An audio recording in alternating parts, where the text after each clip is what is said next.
హైదరాబాద్ లో కన్సల్టేషన్ మరియు 3,500 రూపాయల colour Doppler test Avis hospitals లో ఉచితంగా పొందండి. Welcome to Suman TV. నేను మీ సుమన్ టీవీ నాగ్. కోల్కతా ఇన్సిడెంట్కి సంబంధించినటువంటి వాటిల్లో ఒక కీలక ఆధారం దొరికి దానికి సంబంధించి సిబిఐ కూడా కోర్టుకి ఎప్పుడైతే సబ్మిట్ చేయడం జరిగిందో, అంటే సందీప్ ఘోష్ గురించి, సందీప్ రాయ్ గురించి అండ్ దాంతోపాటు అభిజిత్ మండల్ గురించి, అక్కడ ఉండేటువంటి డిపార్ట్మెంట్ అతను ఉన్నారు కదా అభిజిత్ మండల్. సో వాటికి సంబంధించినటువంటి వాటిల్లో సిబిఐ విచారణ చేస్తూ ఉంటే కొన్ని కీలక విషయాలు బయటపడటం జరిగాయి. కోర్టు కూడా దానికి ఏకీభవించినట్లయితే మనకు తెలుస్తూ ఉంది. దీనికి సంబంధించినటువంటి వాటిల్లో కొన్ని కీలక అప్డేట్స్ అయితే వచ్చే అవకాశం ఉందని చెప్పేసి అంటూ ఉన్నారు.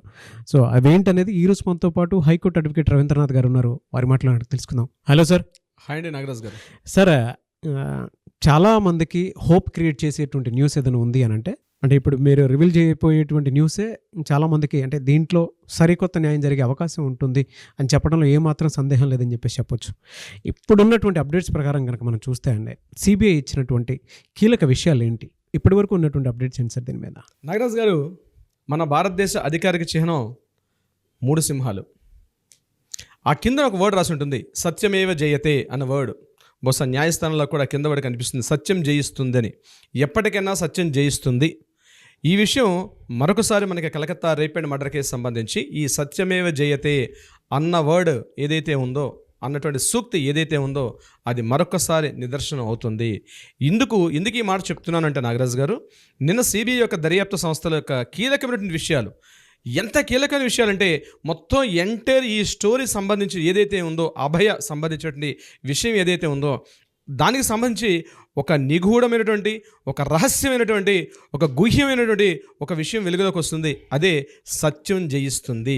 ఏమిటా సత్యం, ఏమిటా డీటెయిల్స్, మనం డీటెయిల్స్లోకి వెళ్దాం నాగరాజ్ గారు.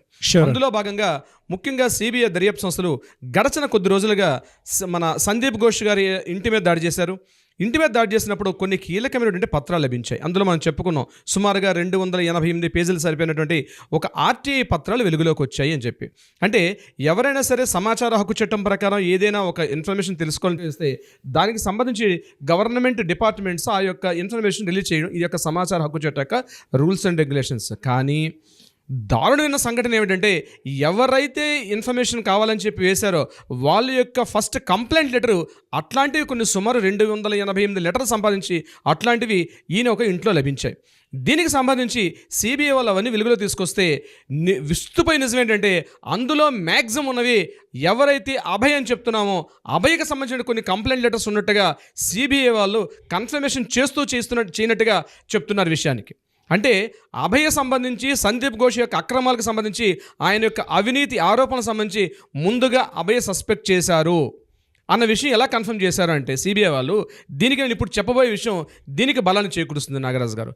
ఏమిటా ఈ విషయం అంటే, సందీప్ ఘోష్ వాడుతున్నటువంటి మొబైల్స్ని, ఎలక్ట్రానిక్ గాడ్జెట్స్ని తీసుకున్నారు, తీసి మొత్తం చెక్ చేశారు. చెక్ చేస్తే చాలా వరకు మెసేజెస్ డిలీట్ అయిపోయి ఉన్నాయి.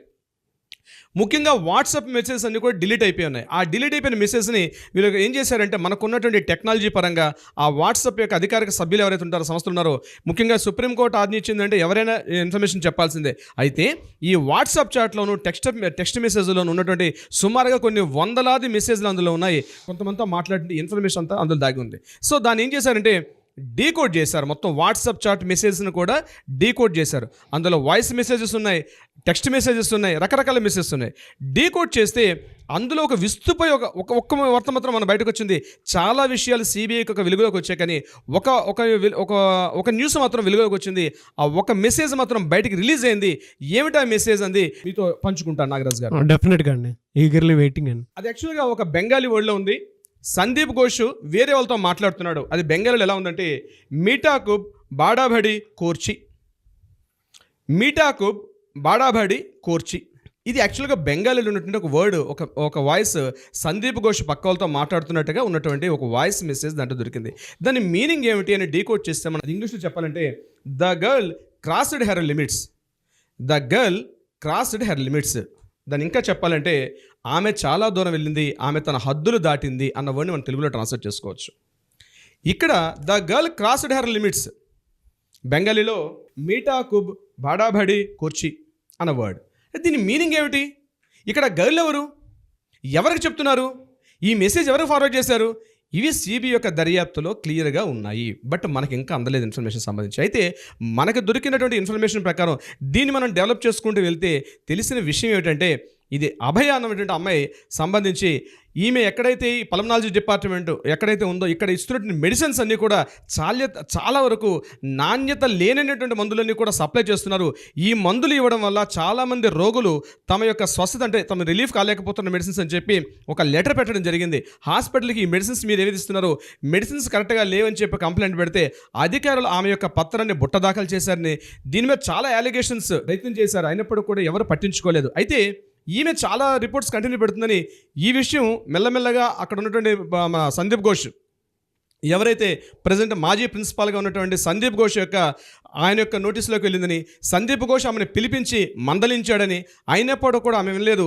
నేను ఈ విషయాన్ని నేను స్వాస్థ్య భవన ఆఫీసర్స్ కూడా ఇన్ఫార్మ్ చేస్తానని చెప్పి ఆమె ఒక గట్టిగా పట్టుబట్టి మొండిగా మారింది. అయితే దీనికి సంబంధించి సందీప్ ఘోష్ ఇమీడియట్గా నువ్వు ఆల్రెడీ ఫస్ట్ ఇయర్ కంప్లీట్ అయింది కానీ ఈ ఫస్ట్ ఇయర్ సంబంధించిన మార్క్స్ మెమోస్ మా చేతిలో ఉన్నాయి, బీ కేర్ఫుల్ అని ఒక వార్న్ చేశారని చెప్పి, అయినప్పుడు కూడా ఆమె తన యొక్క విషయాన్ని పక్కకు పెట్టకుండా నేను ఏమైనా చూసుకుంటాను కానీ మీరు చేస్తున్న ఈ అక్రమాలకు మాత్రం నేను ఎదిరించి పోరాడుతాను అన్నటువంటి ఒక మాట చెప్తే సందీప్ ఘోష్ ఇమీడియట్గా 36 గంటల పాటు ఆమెకి ఏకధాటిగా కంటిన్యూ ఆమెకు డ్యూటీ అవర్స్ వేస్తూ వస్తున్నాడని, అయినప్పుడు కూడా ఆమె సహించింది. అయితే ఆ తర్వాత జరిగినటువంటి పరిణామాలు ఎక్కడ దారితీస్తాయి, ఎటువంటి సిచ్యువేషన్స్ దారితీస్తాయి, మరి ఇప్పుడు జరిగినటువంటి రేప్ అండ్ మర్డర్ ఆమెకు ఇందులో ఎవరి పాత్ర ఉంది, సందీప్ ఘోష్ యొక్క పాత్ర అనుమానాస్పదంగా మనం ఉన్నప్పుడు కూడా ఈరోజు ఏదైతే మనకు వాట్సాప్ మెసేజ్లో రిలీజ్ అయిన ఇన్ఫర్మేషన్ చూస్తే ఖచ్చితంగా సందీప్ ఘోష్ యొక్క పాత్ర ఇందులో ఉంది.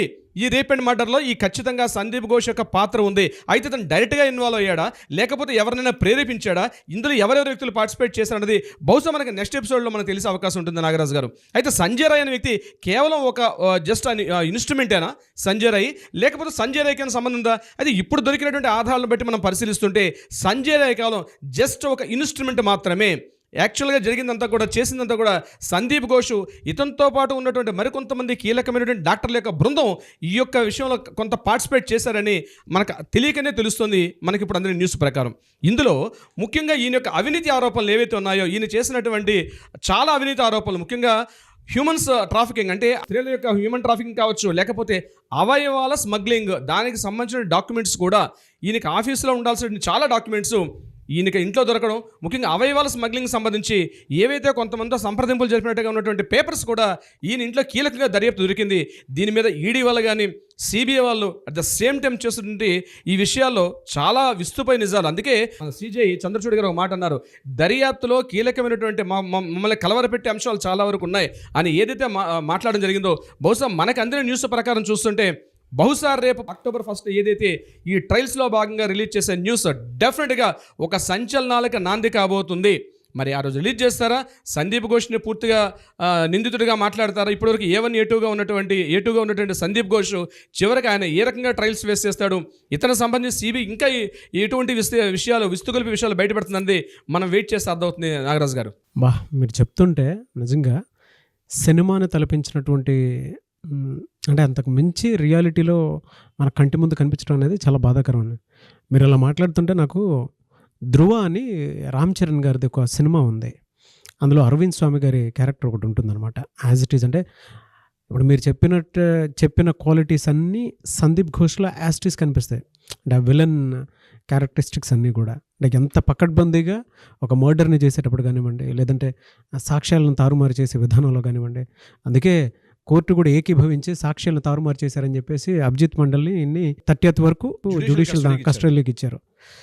అయితే అంటే ఆ సినిమాలో విలన్ క్యారెక్టర్ ఏ విధంగా అయితే ఉంటుందో యాజ్ ఇట్ ఈజ్, బట్ దానికి మించే ఉందని చెప్పాలి. ఇది మీరు చెప్పినట్టుగా ఆలోచిస్తే నాగరాజు గారు, సందీప్ ఘోష్ ఖచ్చితంగా సందీప్ ఘోష్కి అభయకు మధ్య జరిగిన డిస్కషన్స్ అన్నీ మనకు వాట్సాప్లో వెలుగులోకి వస్తున్నాయి. అయితే సందీప్ ఘోష్ని ఇన్ఫ్లుయెన్స్ చేసే వ్యక్తులు ఎవరైనా ఉన్నారా దీనికి సంబంధించి?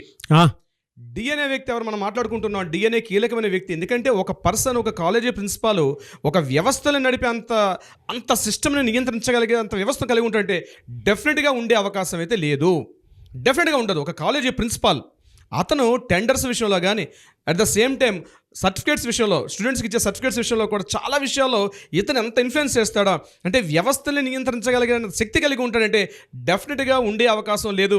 డి అనే వ్యక్తి ఇందులో కీలకంగా ఒక పాత్ర పోషించి ఉన్నారు. మరి డి అనే వ్యక్తి ఎవరన్నది తొందరలోనే వెలుగులోకి వస్తుంది. ఇక్కడ కీలకమైన విషయం ఏంటంటే అభిజిత్ మండల్తో కలిసి ఈ విషయం ఎప్పుడైతే జరిగిందో, రేప్ అండ్ మర్డర్ జరిగిందో, అభిజిత్ మండల్ తలా పోలీస్ స్టేషన్లో మెయిన్ SHO ఎవరైతే ఉన్నారో అతనితో కలిసి పూర్తిగా సాక్షి ఆధారాలను కూడా తారుమారు చేశారని దర్యాప్తు సంస్థ అయినటువంటి CBI ఆరోపించింది. అంటే ఈవెన్ పేపర్స్ను కూడా, డాక్యుమెంటేషన్ కూడా మార్చేశారు. అంటే ఏమిటి, ఎంత తెగించారంటే ఒక అమ్మాయి ఎదిరించి పోరాడితే, ఒక హాస్పిటల్లో ఎదిరించి పోరాడితే చివరిగా ఆమెకి రేప్ చేసి అత్యంత పాశవికంగా, అత్యంత హేయంగా, అత్యంత దారుణ స్థితిలో అంత దారుణంగా చంపడం అన్నది, అంటే ఇంతకుముందు ఆర్జేకర్ హాస్పిటల్లో చాలా సంఘటనలు జరిగాయి. అంటే ఇంకొక వ్యక్తి ఇంత దారుణంగా ప్రశ్నించకూడదు, మేము పూర్తిగా వ్యవస్థలు నియంత్రిస్తాం కాబట్టి ఎవరినైనా మమ్మల్ని ఎదురు నిలబడితే వాళ్ళకి ఖచ్చితంగా ఇదే గతి పడుతుంది అని చెప్పడానికి కోసం చెప్పి ఇంత పాశవికంగా ప్రవర్తించే పరిస్థితి వచ్చిందని నేను అనుకుంటున్నాను నాగరాజు గారు. కానీ పాపం ఏదో ఒక రోజు పండుతుంది, ఏదో ఒక పాపం పండుతుంది. ఆ పండే పాపానికి నిదర్శనమే ఈరోజు మనకు కనిపించే సందీప్ ఘోష్ అనే వ్యక్తి. ఈరోజు సందీప్ ఘోష్ కీలకమైన వ్యక్తి ఖచ్చితంగా ఉన్నాడు. ఈరోజు ఇంకా స్పీడప్ చేసింది CBI యొక్క దర్యాప్తు సంస్థలు. మెల్లమెల్లగా కొత్త విషయాలు వెలుగులోకి వస్తున్నాయి, కొత్త విషయాలు. నిన్న మనం మాట్లాడుకున్నట్టుగా టవర్ బోల్ట్ విషయం కూడా మనం మాట్లాడాం. సెమినార్ హాల్లో ఏదైతే టవర్ బోల్ట్ ఊడిపోయి అక్కడ ఆ చెక్క ముక్క కూడా ఊడి పడిపోయి ఉన్నటువంటి ఆ సిచ్యువేషన్ కూడా CBI వాళ్ళు పరిశీలించారు. అంటే దీన్ని బట్టి అర్థమైంది ఏంటంటే ఇంకొక వ్యక్తి ఎవరో ఉన్నారు అక్కడ. అంటే ఎక్కడైతే రేప్ అండ్ మర్డర్ జరిగిందో ఈ విషయంలో సంజయ్ అనే విషయంలో మాట్లాడలేదు. ఇక్కడ ఒకరు పార్టిసిపేట్ చేశారా, గ్యాంగ్ రేప్ జరిగిందనే విషయాన్ని పక్కన పెడితే ఈ విషయం జరుగుతున్న సందర్భంలో మాత్రం 2-3 వ్యక్తులు ప్రమేయం ఉండి ఉండొచ్చు అని ఏదైతే CBI సస్పెక్ట్ చేశారో పరిగెత్తించి చేసి ఉంటారండి. డెఫినెట్ గా జరిగి ఉండే అవకాశం ఉంటుంది. పరిగెత్తించి మరి ఆడపిల్లని చాలా దారుణంగా పరిగెత్తించి ఉంటారు లోపల సెమినార్ హాల్లో. మేబీ జరిగి ఉండొచ్చు. ఈరోజు సందీప్ ఘోష్ యొక్క అంటే మనకు వచ్చినట్టు ఆ ఇన్ఫర్మేషన్ చూస్తే మనం చదివేటప్పుడే, నేను అనుకున్నాం కదండి, చదివేటప్పుడే ఎంత హీనియస్గా ఉంది ఏంటని చెప్పేసి అనుకున్నాము. అవునండి. అంటే ఇదేమైనా అండి, we want justice, we demand justice. Thank you so much Ravindranath గారు. Thank you so much Nagaraj గారు.